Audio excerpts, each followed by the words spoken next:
impressed with just how creative teachers can get with their lessons. Our next guest led her sixth graders in a project to hide money for people in need around Nashville. Neither she nor her students had any idea just how big an impact those few dollars would make, but they're all good neighbors. Good, good, so good. Good neighbor. Let's welcome Lisa and one of her many kind students, Finnegan. Everybody give it up. So tell us more about the project and how it came about. So my sister-in-law read an article in the newspaper, and she knew it was right up my alley, and it was about a family who hid lucky $2 bills around town just to make somebody's day, which was really cool. Yeah. And I thought, I'm going to take this back to my class and make something out of it. So we got together as a class and decided we would hide baggies with $5 and a class note and a piece of candy so that somebody would see that and hopefully make an impact or brighten someone's day. At least bring joy to them. I love that. It's the coolest. So how did you decide where to put the bags? So I'm an English teacher, and we were in the middle of our persuasive writing unit, and the kids decided they wanted to shoot videos. They're called Flipgrids, and they would be persuasive in telling their peers where they want to hide the bag, where they thought the bag would make the most impact. And then the kids viewed the Flipgrids, and then we voted, and the top 6 won. Oh, that's awesome. Okay, so we have some of those videos, so let's check them out right now. Okay, so I would probably place my money outside of the Nashville Humane Society, and maybe if somebody's like walking in and they just find the Tooth Fairy, they might be like, wow, that's really cool, and it might like lighten their mood and encourage them to go inside and adopt a pet. I would put it next to a homeless shelter, so like homeless people could pick it up and maybe buy a bit of food. The Children's Hospital Cancer Center. The reason I'm picking this is because I know someone who has cancer and I know she's having a hard time. I put my Tooth Fairy money at like a bench on a bus stop because what if someone was like waiting for a bus to come and they find it, I feel like that would make their day. Or also like say that was someone that needed money or like they were homeless and they were waiting there because it was like raining and they found it, I feel like that would make their day and also make their day a little better. Oh my God, so sweet. So Finnegan made one of the winning pitches, so congratulations first of all. And explain where you wanted to leave your bag. So I left my bag at a church, and there they do a thing called Room at the Inn, where me and my family would volunteer and we would give them supplies, toiletries, food. And I left mine on the front door, and I was really hoping that it would be found, and was just really surprised that it did get found. I love that. I love the play off the, it's Room at the Inn. Is that what it, off the biblical. Oh, that's really cool how they did that. So where else did y'all leave the bags? So we left them at hospitals, we left them at humane shelters and animal rescue centers, and so a few different places. That's so and we were really surprised when 3 were found, because found and then they replied back to us. Yeah, I was gonna say, did you ever hear from any of them? Yeah. We did. And so the first one was from a college student. He was taking his dog on a walk, and his dog found the bag. He needed the $5, and he sent us a sweet email with a video and a picture of his dog, so the students really loved that.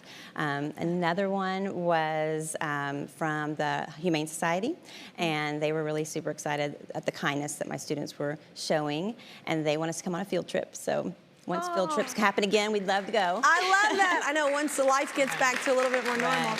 That's a very cool thing to teach young people too, like at a young age, like how to, charity is so important and thinking outside yourself. So much, It's very much about giving back. And then our last one was the church. That's awesome. It was awesome, Before the break, Lisa actually told us that she heard from the minister of the church where one of the bags was found. So Finnegan, that was the last location, right? That's the one you chose, right? Yeah. So did the minister tell you how the money was used? So they were creating buckets to fill supplies for Ukrainian refugees, and they raised money and they had supplies for them. It was really cool. Wow, and such a cool concept too to introduce that to kids. Like there's real issues going on. Like wow. Okay. Well, Lisa and Finnegan don't know this, but we actually have someone here who says that money is going to help people, and he wants to thank them in person. So from the Hillsborough Church of Christ, let's say hi to coordinating minister Paul Nance. Nice to see you. Nice to see you. Come on. Hello there. Welcome to California. Hello, beautiful. How are you? Have a seat. Y'all can scoot around. I love your energy. I come to your church, sir. Your energy is good. This is fabulous. Oh my God, no, it's such a beautiful thing, especially teaching young kids. It's so perfect. So you've emailed with Lisa, but you haven't actually met or Finnegan in person, right? Never, no. Okay. But she has a great email personality, so I knew it would be great. Yeah. They look disappointed. I think they were expecting. They wanted Snoop Dogg instead. I was just actually talking to her in the break about that. She was like, "Oh, the new show," and I was like, "He dances the whole time." It's great. You feel like a good vibe. I feel like you and Snoop would get along. Count me in. I'm in. I was like, you would have good energy. So wait, tell us about finding the package. Best day ever. It was the best day ever. One of our youth ministers brought it to me, found this envelope or this plastic sandwich bag on our door with $5. And so we got the staff together. What do we want to do with this? We decided we've got a family bucket campaign going on right now. Let's make a staff bucket to enter into that. And so these buckets are for those people in Ukraine who have lost everything. And so it's everything from knives and forks and a toothbrush and toothpaste and things to eat with, all the essentials that families need that we take for granted. Yeah. Even things that we don't think about, like long burning candles and matches and clotheslines and things like that. And so all these buckets are assembled.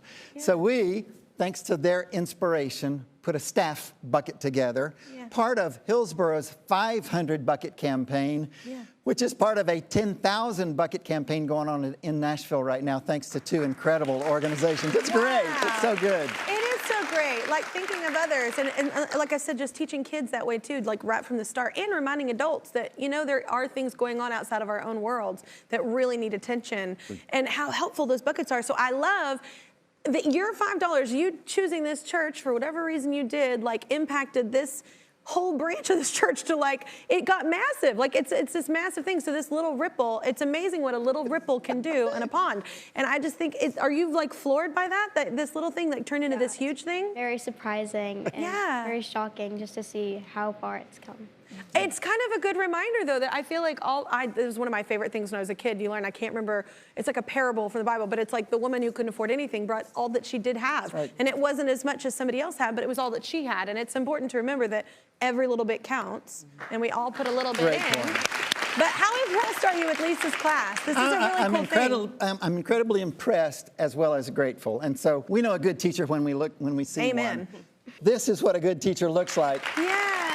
Because it's way more than English or math or whatever that. They take it further. They teach kindness and compassion. Shaping the human. Generosity. Shaping folks into things that really matter. And man alive, that makes a huge difference. I can't even tell you. It's a great thing. And then, Finnegan, thank you. I don't know what led you to Hillsboro Church, but thank you, because we got to enjoy what you feel in that your $5 turned into 36 and into a bucket.